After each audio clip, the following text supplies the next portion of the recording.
Delhi university से retired professor SP Sharma को pension मिलती है। उनकी सालाना आय 10 लाख रुपए से अधिक है। वो समझ नहीं पा रहे कि टैक्स सेविंग के लिए क्या करें। क्या सीनियर सिटीजन के लिए कोई विशेष योजना है? डॉक्टर शर्मा की चिंता भी वाजिब है। रिटायरमेंट के बाद कमाई तो आधी रह जाती है, जबकि स्वास्थ्य सेवाओं और घूमने फिरने का खर्च काफी हद तक बढ़ जाता है। टैक्स के मोर्चे पर डॉक्टर शर्मा जैसे लोगों के लिए सिर्फ इतनी राहत है कि उनके लिए सालाना टैक्स फ्री आय की सीमा 3 लाख रुपए है। सामान्य लोगों के लिए ये सीमा 2.5 लाख रुपए है। उनके लिए ऐसी कोई विशेष योजना नहीं है जिसमें उन्हें निवेश के जरिए ज्यादा लाभ मिल सके। जाहिर है डॉक्टर शर्मा को परंपरागत योजनाओं में ही निवेश करके टैक्स बचाना होगा। सीनियर सिटीजन सेविंग स्कीम यानी SCSS रिटायर्ड लोगों को ही ध्यान में रखकर तैयार की गई है। इस योजना में अधिकतम 15 लाख रुपए तक निवेश किया जा सकता है। आयकर अधिनियम की धारा 80C के तहत इसमें सालाना 1.5 लाख रुपए तक के निवेश पर टैक्स में छूट मिल जाती है। इसलिए प्रोफेसर शर्मा को इसमें 1.5 लाख रुपए का ही निवेश करना चाहिए ताकि उन्हें आगे भी टैक्स सेविंग का लाभ मिल सके। इस योजना में पोस्ट ऑफिस या बैंक में खाता खुलवाकर निवेश किया जा सकता है। इस योजना में मिलने वाला ब्याज निवेशक की सालाना आय में जुड़ता है, जिस पर स्लैब के अनुसार उन्हें टैक्स देना होता है।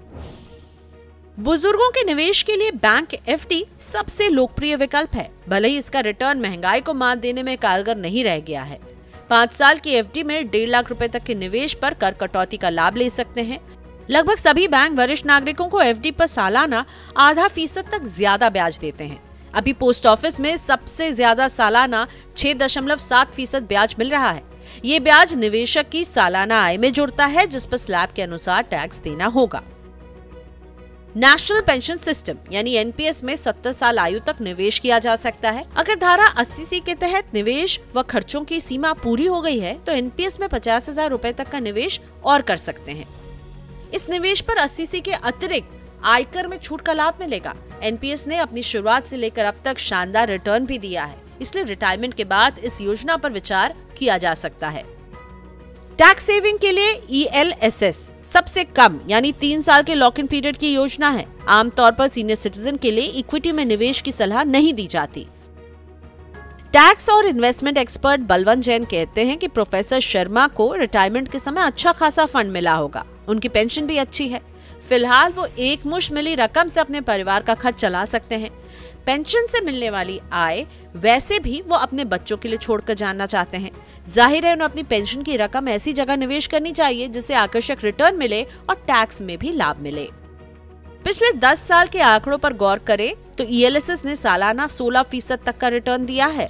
ELSS में निवेश से सालाना 1 लाख रुपए तक की आय टैक्स फ्री है। जाहिर है रिटर्न के मामले में इक्विटी लिंक सेविंग स्कीम यानी कि ELSS सभी टैक्स सेविंग योजनाओं पर भारी है। सीनियर सिटीजन का सबसे बड़ा खर्चा स्वास्थ्य पर होता है। आयकर अधिनियम की धारा 80D के तहत स्वास्थ्य बीमा के 50,000 रुपए तक के प्रीमियम पर टैक्स में छूट का लाभ मिलता है। अगर प्रीमियम की राशि 50,000 रुपए से कम है तो इसमें स्वास्थ्य संबंधी जांच का खर्च भी शामिल किया जा सकता है। उदाहरण के लिए अगर प्रोफेसर शर्मा ने 30,000 रुपए का स्वास्थ्य बीमा ले रखा है तो वो इसमें 20,000 रुपए का स्वास्थ्य जांच संबंधी खर्च शामिल कर सकते हैं। मनी 9 की सलाह। जो लोग पेंशन के दायरे में नहीं आते उन्हें अपनी रकम ऐसी योजनाओं में निवेश करनी चाहिए जिस पर नियमित आय मिले।